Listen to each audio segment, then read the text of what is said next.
Rosalinda, que solo quiere tus besos. Rosalinda, Rosalinda.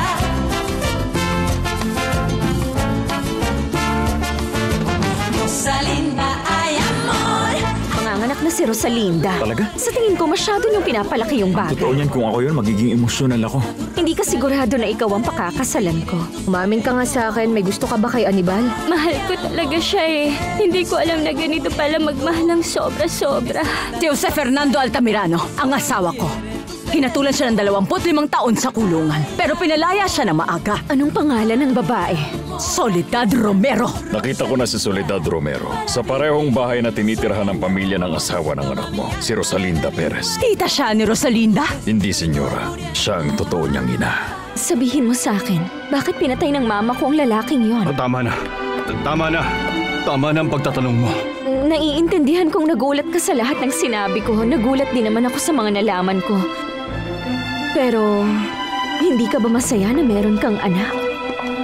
Wala ka bang nararamdaman sa akin? Pasensya ka na, Fedra. Alam mo, sa ngayon kasi ang totoo, wala akong maramdaman na kahit ano. Nabigla ako sa mga sinabi mo sa akin. Kailangan ko munang pag-isipan ng lahat. Sige, magpahinga ka muna ngayon. Papa, kapag umayos na ang pakiramdam mo, doon na lang tayo mag-usap. Mauna na ako.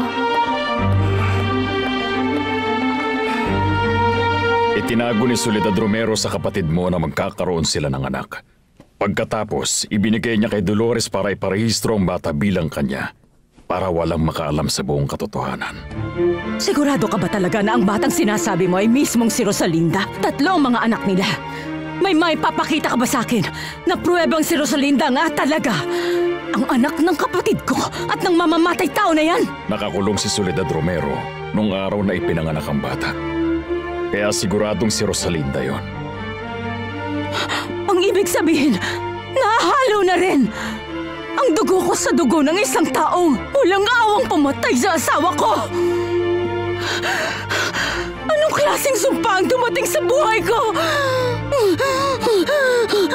Punong-puno na ng galit ang puso ko ngayon. Pinamumuhian ko si Soledad Romero at ang kanyang anak! Ano sa tingin mo, Tito? Napakaganda niya, Fernando. At kailan ka naman uuwi sa bahay ninyo, Rosalinda? Bukas na ng umaga, Lolo Florentino. Maayos na ang pakiramdam ko. Tignan mo yung malaking manika na dinala ni Anibal para sa kanya. Ay, Anibal, salamat. Mas malaki pa yan kaysa sa anak ko. At ano naman ang ipapangalan mo sa kanya, anak? Erika. Ang ganda, hindi ba? Oo, maganda yun. Tabi mo na siya matulog? Siyempre naman, Becky. Gusto kong palagi siyang alagaan sa lahat ng oras. Pero nasa kabilang kwarto ang higaan ni Baby.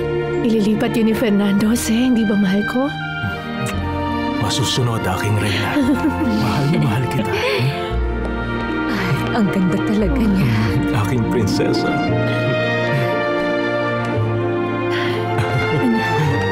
Ang himbing ng tulog niya, para siyang isang anghel.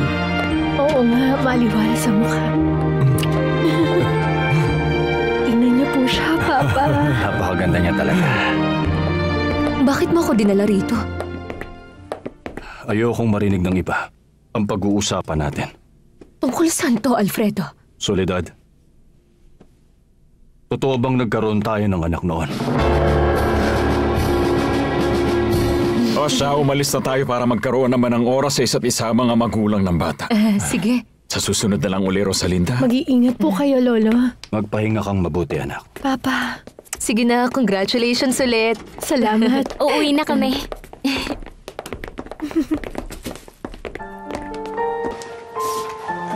Susu niño, ala susu ya, duérmase mijita, duérmase ya.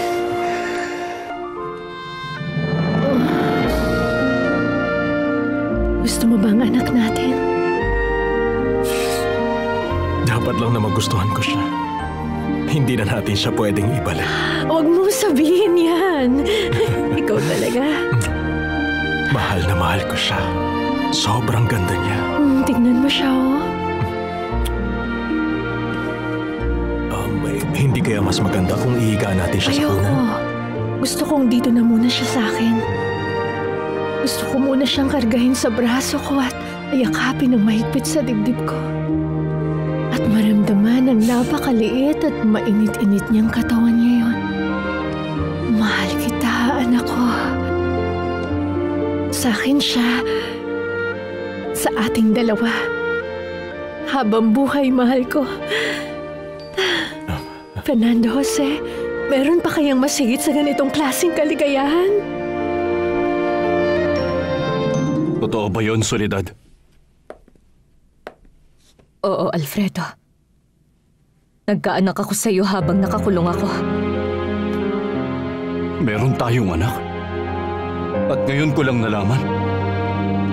Kung gusto mo lang pala akong parusahan, sana tinanggihan mo na lang ang pagmamahal ko sa iyo. Pero maling tinago mo ang anak nating dalawa. Diyos ko, Alfredo. Bakit mo siya pinamigay? Bakit pinalabas mo sa lahat na anak siya ng iba? Sa tingin mo kaya ko siyang palakihin sa kulungan? Sa tingin mo hahayaan ko siyang lumaki na may inang akusado sa pagpatay kaya nakulong? Magagawa kong akuin ang lahat. Aaminin ko ang buong katotohanan. Sobrang nasaktan ako. Sobrang wasak. Inisip ko lang naman ang kaligayahan niya. Ginawa ko ang lahat para maging matatag. Para ipamigay ang aking anak. Ang pinakamagandang regalo na ibinigay sa akin ng mundo.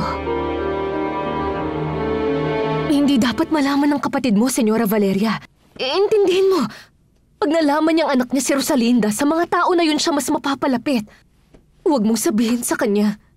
Hindi ba nakakatawa? Matagal nating hinanap si Soledad Romero, tapos malapit lang pala siya sa atin. Pakinggan mo ko, Senyora. Subukan niyo lang itago sa kanya ang katotohanan. Hindi na ako magpapapigil. Hindi ko itatago ang katotohanan. Dapat malaman ito ng lahat. Sa wakas, meron na akong hawak na sandata ngayon. Isang napakalakas na sandata. Oras na para magawa kong paghigantihan sila.